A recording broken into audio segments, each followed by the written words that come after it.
పిల్లారా, ప్రభువైన యేసుక్రీస్తు నామములో మరోసారి మీ అందరికీ నా హృదయపూర్వక వందనాలు తెలియజేస్తున్నాను. దేవుడిచ్చిన ఈ మంచి సమయాన్ని బట్టి ప్రభువును స్తుతిస్తూ ఆయన నామాన్ని గణపరుస్తున్నాము. మరి ఈరోజు దేవుని వాక్యాన్ని జ్ఞాపకం చేసుకుందాం. మత్తయి రాసిన సువార్త 13వ అధ్యాయము ప్రారంభం నుంచి కొన్ని మాటలు జ్ఞాపకం చేసుకుందాం. ఆ దినమందు యేసు ఇంట నుండి వెళ్ళి సముద్ర తీరమున కూర్చుండెను. బహుజన సమూహములు తన యొద్దకు కూడి వచ్చినందున ఆయన దోణి ఎక్కి కూర్చుండెను. ఆ జనులందరూ ధరిని నిలిచి ఉండగా ఆయన వారిని చూచి చాలా సంగతులను ఉపమాన రీతిగా చెప్పెను.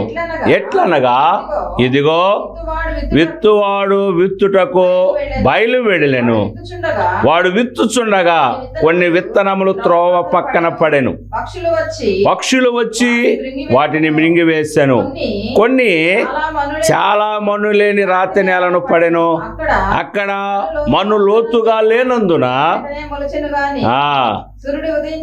సూర్యుడు ఉదయించినప్పుడు మాడి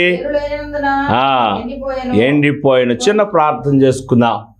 స్తుతులకు పాత్రుడా, స్తోత్రార్హుడా, గొప్ప దేవా, నీ వాక్యాన్ని ధ్యానిస్తుండగా నాతో మాతో అందరితో మాట్లాడమని, చదవబడిన ఈ లేఖన భాగములను దీవించి ఆశీర్వదించమని యేసయ్య అతి శ్రేష్ఠ నామంలో ప్రార్థిస్తున్నాము తండ్రి, ఆమేన్. ఆ దినమందు యేసు ఇంట నుండి వెళ్ళి సముద్ర తీరమున కూర్చెను. బహుజన సమూహము తన యొద్దకు కూడి వచ్చినందున ఆయన దోణి ఎక్కి కూర్చుండెను. నిలచి ఉండగా దేవుడు యేసు ప్రభు వారిని చూచి చాలా సంగతులను ఉపమాన రీతిగా చెప్పాను. ఎట్లనగా, ఇదిగో విత్తువాడు విత్తుటకు బయలువెడలెను. వాడు విత్తుచుండగా కొన్ని విత్తనములు త్రోవ పక్కన పడెను.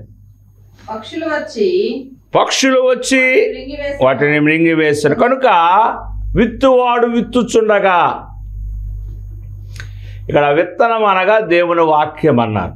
విత్తువాడు దేవుని సేవకుడు. ఆదివారము, బుధవారము, శుక్రవారము, శనివారము ఆయా సభల్లో, గృహ కూడికల్లో, సభల్లో దేవుని వాక్యాన్ని విత్తుతూ ఉంటారు. విత్తబడిన వాక్యము మరి 4 విధాలుగా పడుతుందట. మొదటిగా మనం చూసుకున్నట్లయితే త్రోవ పక్కన పడినట్లుగా చూస్తున్నాం. దేవుని వాక్యాన్ని ప్రకటిస్తుండగా త్రోవలో నడిచి వెళ్ళేవారు వింటారు. విని వాక్యం బాగుంది, పాటలు బాగున్నాయి, అన్నీ బాగున్నాయి అని వాడు ఆలోచించుకొని ఇంటికి వెళ్ళే లోపు పక్షులు వచ్చి అనగా దుష్టుడు వచ్చి ఆ విన్న వాక్యాన్ని మృంగివేస్తాడు. ఎప్పుడైనా విత్తనం విత్తేటప్పుడు అది ఎవరికి కనకుండా భూమిలో విత్తాలి. విత్తబడాలి అంటే దేవుడు నీ హృదయాన్ని తెరవాలి అంటే నువ్వు వినాలి. దేవుని వాక్యము బహిరంగంగా కనబడితే అది అపవాది ఎత్తుకుపోతాడు. దాన్ని హృదయంలో భద్రపరుచుకోవాలి. దేవుని వాక్యం వింటున్నప్పుడు లూదియా హృదయము తెరవబడింది. ఆ వాక్యము హృదయంలో భద్రం చేసుకుంది, అది స్థిరముగా ఉంది. కనుక త్రోవ పక్కన విన్నవారు వారి వాక్యాన్ని భద్రం చేసుకోలేరు. దుష్టుడు వచ్చి ఆ వాక్యాన్ని మృంగివేస్తాడు. కొన్ని విత్తనములు మన్ను లేని రాతి నేలను పడెను. అక్కడ మన్ను లోతుగా ఉండనందున అవి వెంటనే మొలిచెను. గాని సూర్యుడు ఉదయించినప్పుడు అవి మాడి వేరు లేనందున ఎండిపోయాను. ఇక్కడ మన్ను తక్కువగా ఉన్న రాతి నేలను పడెను. ఇప్పుడు అలా మనం గమనించినట్లయితే రాతి నేల అనగా మన హృదయమే రాతి హృదయం అన్నాడు. ప్రభు అన్నాడు, నీ రాతి హృదయాన్ని నాకు ఇస్తే దాన్ని మాంసము హృదయముగా మారుస్తానన్నాడు. హృదయం అన్నిటికన్నా ఘోరమైన వ్యాధి కలిగినది, మోసకరమైనది. అది మనల్నే మోసం చేస్తుంది. కనుక దేవుని వాక్యము నీ హృదయంలో విత్తబడాలి. విత్తబడాలి అంటే హృదయంలో ఉన్న రాళ్ళు తీసివేసుకోవాలి. మార్కు రాసిన సువార్త 7వ అధ్యాయము 21వ వచనంలో చూసుకున్నట్లయితే ఇక్కడ రాళ్ళు ఏమిటో మనకు జ్ఞాపకం చేస్తున్నాడు. లోపల నుండి అనగా మనుష్యుల హృదయములో నుండి దురాలోచనలను, జారత్వములను, దొంగతనములను, నరహత్యలను, వ్యభిచారములు, లోభములు, చెడుతనములను, కృత్రిమములను, కామ వికారములను, మత్సరములను, దేవదూషణయు, అహంభావమును, అవివేకమును వచ్చును. ఇవన్నీ చెడ్డవన్నీయు లోపల నుండి బయలు వెళ్ళి మనుష్యుని అపవిత్రపరుస్తూ ఉంది. దేవుని వాక్యం వింటారు, సంఘములో కానీ సమాజంలో కానీ మనం వింటాము, కానీ పైన కొద్దిగా మాత్రమే మన్ను ఉంటుంది, లోపలంతా కఠినమైన జీవితము, రాతి జీవితము, మార్పు లేని జీవితము, మారు మనస్సు లేని జీవితం. ఇప్పుడు అలా గమనించండి, ఇక్కడ దేవుని వాక్యం పడగానే ములుచుతుంది. మన్ను లేనందున అది దాని వేరు లోతుగా పారకుండా పైనే ఉంటుంది. అది నీరు పొందుకోలేదు, శక్తి పొందుకోలేదు, బలం పొందుకోలేదు. కనుక సూర్యుడు ఉదయించగానే, నీతి సూర్యుడు ఉదయించగానే, ప్రభు వారి హృదయంలోనికి రాగానే ఆ శ్రమలు, ఆ బాధ, ఆ వేడి, ఆ శోధనకు తట్టుకోలేక వారు ఎండిపోతారనేది చూస్తున్నా. కనుక మనుషులను ఎండ చేసేది ఏమంటే లోపల ఉన్న ఈ చెడు పనులే. ఏమన్నారంటే దురాలోచనలు, దురాత్మ సంబంధమైన ఆలోచన, జారత్వము, రెండవది దొంగతనము. అది దేవుడు సొమ్ము దేవునికి ఇవ్వకుండా మన దగ్గరే ఉంచుకుంటే అది దొంగతనం అన్నారు. దేవుడి దగ్గర ఎవరైనా దొంగిలించగలడా? మీరు దొంగలుగా ఉన్నారని ఆ మలాకీ గ్రంథంలో వ్రాయబడుచున్నది. కనుక దొంగతనము, నరహత్య, మనుషుల్ని చంపక్కర్లేదు కానీ మాటలతో చంపేస్తాం కొందరిని. నరహత్యను, వ్యభిచారమును, లోపములు, చెడుతనము, కృత్రిమము, కామ వికారము, మత్సరమును, దేవదోషణయు, అహంభావమును, అవివేకములు వచ్చును. ఈ చెడ్డవన్నీ లోపల నుండి బయలు వెళ్ళి మనుషులను అపవిత్రపరిచి దేవుని వాక్యము నిలబడకుండా, దేవుని వాక్యము బలపడకుండా, ఆ విన్న వాక్యము సూర్యుడు ఉదయించగానే అది చనిపోతున్నట్లుగా, ఎండిపోతున్నట్లుగా మనం చూస్తూ ఉన్నాం. కనుక కొన్ని విత్తనములు రాతి నేలను పడ్డాయి, మరికొన్ని విత్తనాలు ఎక్కడ పడ్డాయమ్మా? ముండ్ల పొదల్లో పడ్డాయి. ముండ్ల పొదలు ఎదిగి వాటిని అణిచివేశాను. కనుక ముళ్ళ పొదలంటే దేవుని వాక్యం కొందరు ములుస్తుంది. కులమని, జాతని, మతమని, ప్రాంతమని, వర్గమని ఆ వాక్యాన్ని ఎదగనివ్వకుండా, ఆ వాక్యము దేవుని సన్నిధిలో నుండి మనల్ని ఎదగనివ్వకుండా అణిచివేస్తూ ఉంటాయి. నీకే భక్తి ఉందా? ఊరుకో, అప్పుడే బాప్తిసం ఎందుకు, అప్పుడే ఆ ప్రార్థన ఎందుకు, అప్పుడు ఎందుకు ఎందుకు ఎందుకు అని మనం చాలామందిని అణిచివేస్తాము, నొక్కేస్తాం. ఏదో లోపల ప్రార్థన చేసుకో, బయటకు మాత్రం ఎవరికి చెప్పొద్దు, వెళ్ళొద్దు, రావద్దు. కనుక ఆ విత్తనము కూడా ఫలించనట్లుగా చూస్తూ ఉన్నాము. ఇంకా మనం చూసుకున్నట్లయితే కొన్ని మంచి నేలను పడి ఒకటి 100 ఒకటి 60 ఒకటి 30 ఫలించెను.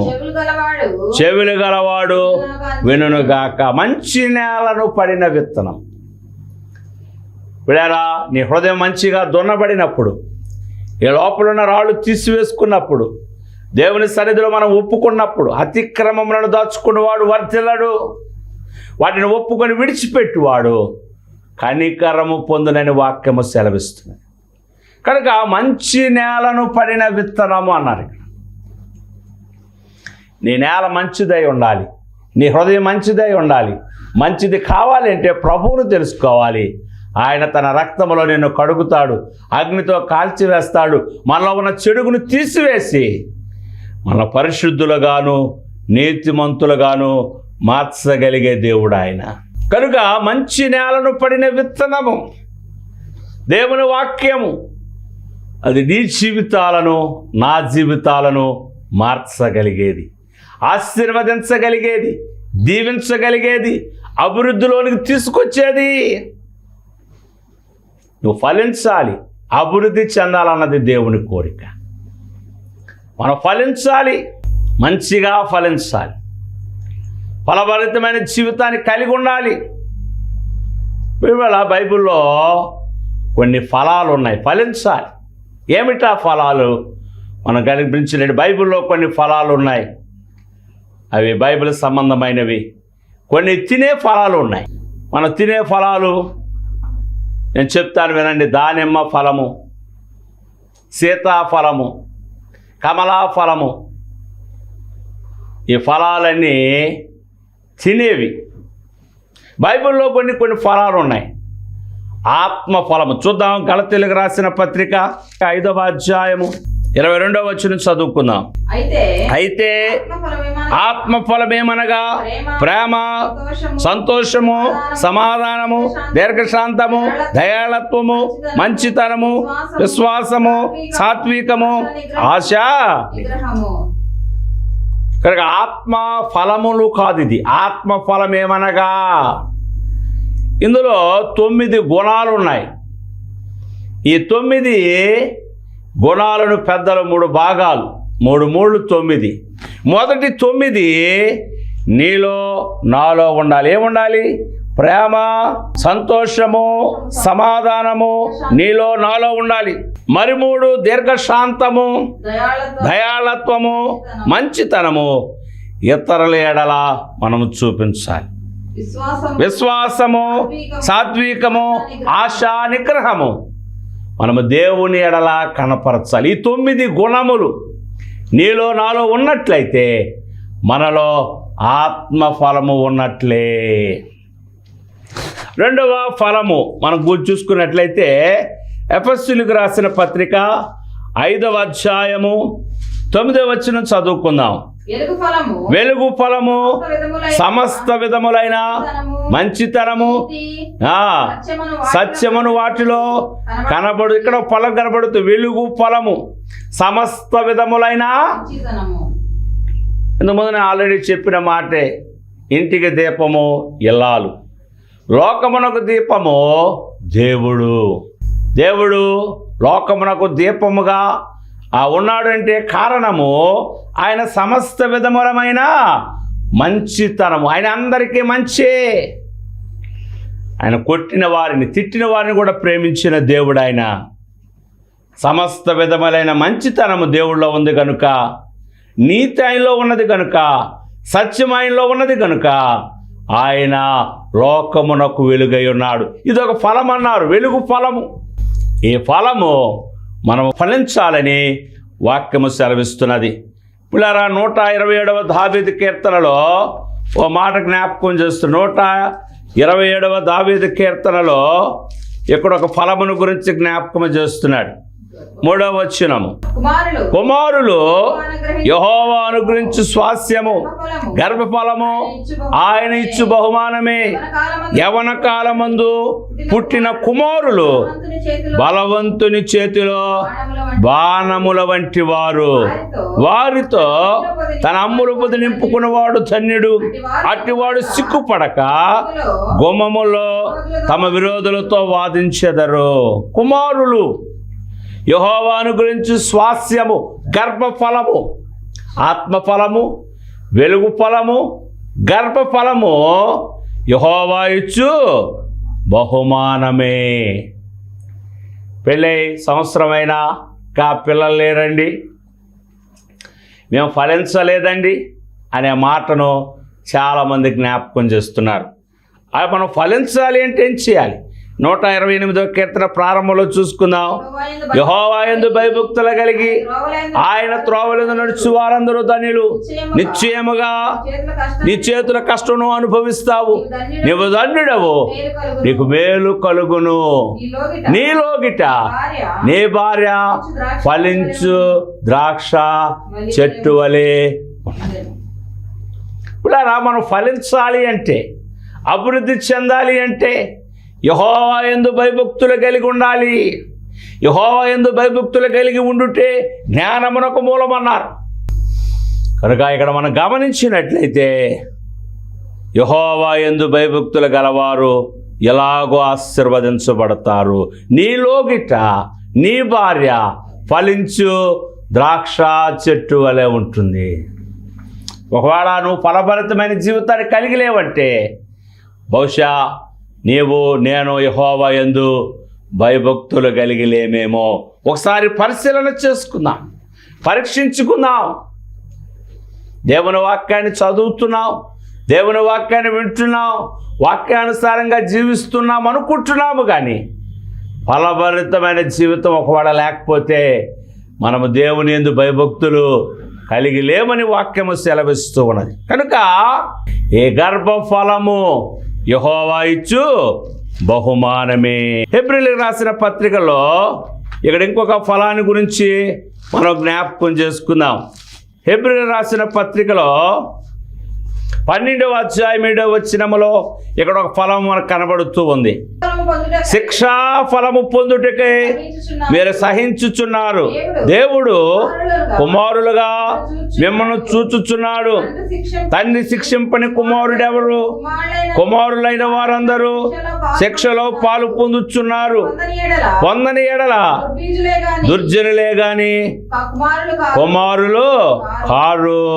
శిక్షా ఫలము. ఒకసారి దేవుడు మనల్ని శిక్షిస్తాడు. ఆయన శిక్షించి మళ్ళీ బాగు చేస్తాడు. ఆయన ఒక్కోసారి గాయము చేస్తాడు, తర్వాత మాన్పుతాడు. ఆయనే గాయము చేస్తాడు, ఆయనే స్వస్థపరిచే దేవుడు. దేవుడు నాశనం చేసేవాడు కాదు. ఒక్కోసారి దేవుని మాట వినకపోతే, లేక దేవుడు ఒక ఉన్నతమైన స్థానాన్ని నీకు నాకు ఇవ్వాలనుకుంటే నిన్ను నన్ను ఒక్కోసారి ఆయన శిక్షిస్తాడు. ఈ శిక్షా ఫలము పొందుటకై మనము సహించుచున్నాము. దేవుడు కుమారులుగా మిమ్మల్ని చూచుచున్నాడు. తండ్రి శిక్షింపని కుమారుడెవడు? తండ్రి శిక్షింపని కుమారుడెవరు? కుమారులైన వారందరూ. నువ్వు దేవుని కుమారుడిగా ఉండాలి అంటే, ఆయన నీకు తండ్రిగా ఉండాలి అంటే ఈ శిక్షా ఫలమును అనుభవించవలసిన వారమై ఉన్నాం. శిక్షలో భాగముగా నీవు నేను ఉన్నాము. దీన్ని మనం గమనించినట్లుగా మనం చూస్తూ ఉన్నాము. ఎవరైతే శిక్షా ఫలాన్ని పొందుకుంటారో వారు దేవుని కుమారులుగా పిలువబడతారని వాక్యము సెలవిస్తున్నది. ఇదే హెబ్రీయులకు రాసిన పత్రిక 13వ అధ్యాయం 15వ వచనములో ఇక్కడ ఇంకో ఫలం మనకు కనబడుతుంది.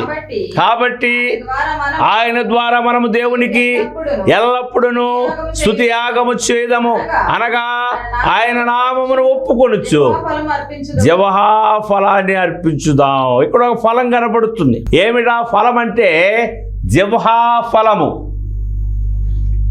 జవహ అనగా నాలుక. దేవునికి మన నాలుకను ఫలముగా అర్పణగా ఇవ్వాలి. నాలుక ఇవ్వడం కాదు, కానీ నా నాలుక ద్వారా దేవుని స్తుతించాలి, దేవుని నామాన్ని గణపరచాలి, మహిమపరచాలి. ఆయన చేసిన ఉపకారంలో దేనిని మర్చిపోవద్దు. దావీదు అంటాడు, నా ప్రాణమా యెహోవాను స్తుతించు, నా అంతరంగంలో సమస్తమైన పరిశుద్ధ నామమును. ఆయన చేసిన ఉపకారంలో దేనిని మరిచిపోవద్దు అంటున్నాడు. దేవుడు చేసిన ఉపకారం, దేవుడు చేసిన ఉపకారాలు మర్చిపోతే దేవుడు మనల్ని మర్చిపోడు. ఆయన నీ దగ్గరకు నా దగ్గరకు వస్తాడు, ఆయన చీల్చివేస్తాడు. తప్పించేవాడు అక్కడును. ఇలా మనం గమనించినట్లయితే జవహా ఫలమనగా దేవునికి కృతజ్ఞతాస్తుతులు చెల్లించాలి. కరెంటు వాడుకుంటాం, కరెంట్ ఆఫీసులో కరెంటు బిల్లు చెల్లించాలి. వాటర్ వాడుకుంటాం, మున్సిపాలిటీలో వాటర్ బిల్లు చెల్లించాలి. మరి దేవుడిచ్చిన మరి సూర్యుడు, చంద్రుడు, నీరు, గాలి అవన్నీ వాడుకుంటున్నాం. మరి దేవునికి ఏం చెల్లిస్తున్నాం? మనం ఏం చెల్లించలేము, కానీ నీ నోరారా అయ్యా నీకు వందనాలయ్యా, స్తుతులు స్తోత్రములు అని చెల్లించినప్పుడు దేవుడు గొప్ప సంతోషం. స్తుతి యాగం అర్పించాలి. స్తుతి అనే ఒక యాగము చేయాలి. కాబట్టి ఆయన ద్వారా మనము దేవునికి ఎల్లప్పుడూ, అనగా సమయమందును అసమయమందును ఎల్లప్పుడూ స్తుతి యాగము చేయదము, అనగా ఆయన నామమును ఒప్పుకొనుచు జవహా ఫలమును అర్పిస్తాం. ఇలాంటి ఫలాలు మనం కలిగి ఉండాలని దేవుడు కోరుకు. ఇంకా చాలా ఫలాలు ఉన్నాయి, కానీ సమయము సరిపోదేమో. ఈ 2024వ సంవత్సరము దేవుడు నీకు నాకు ఆయన దయా కిరీటముగా ధరింపచేశాడు. ఎందుకో తెలుసా? ఈ సంవత్సరమైనా నువ్వు ఫలిస్తావేమో. దేవుని వాక్యము విరివిగా విత్తబడుతుంది. దేవుని వాక్యము టీవీల ద్వారా, రేడియోల ద్వారా, మరి ఫోన్ల ద్వారా అని దేవుని వాక్యం విరివిగా ప్రకటించబడుతుంది. విన్న వాక్యాన్ని నువ్వు జాగ్రత్తగా పరిశీలన చేసుకో. విన్న వాక్యము దుష్టుడు ఎత్తుకుపోకుండా చూసుకోవాలి. విన్న వాక్యాన్ని మన్ను ఎక్కువ లేని రాతి నేలను పడినట్లుగా చూసుకోకుండా నాలో ఉన్న రాళ్లను తీసివేసుకోవాలి. ఇలా దేవుని వాక్యానుసారముగా జీవించకుండా ఎవరైనా అడ్డుపడుతున్నారేమో, ఆటంకపడుతున్నారేమో నిన్ను నీవు పరిశీలన చేసుకోవాలి. దేవునికన్నా ఎక్కువగా దేన్ని ప్రేమించినా అది దేవునికి విరోధముగా మారిపోతుంది. ముళ్ళ తుప్పలు లాంటి మనుషులు, స్నేహితులు, బంధువులు ఉన్నారేమో, బహుశా నువ్వు ఎదగకుండా, అభివృద్ధి చెందకుండా, దీవించబడకుండా, ఆశీర్వదించబడకుండా అడ్డం తగులుతున్నాయేమో. ఒకసారి పరిశీలన చేసుకుని దేవుని వాక్యము చేత దున్నబడిన వారముగా, బాగు చేయబడిన వారముగా, మంచి నేలగా, మంచి హృదయముగా, మంచి నేలను పడిన విత్తనముగా నీవు నేను ఫలించాలని దేవుడు కోరుకుంటున్నాడు. ఫలభరితమైన జీవితాన్ని కలిగి ఉండాలని దేవుడు కోరుకుంటున్నాడు.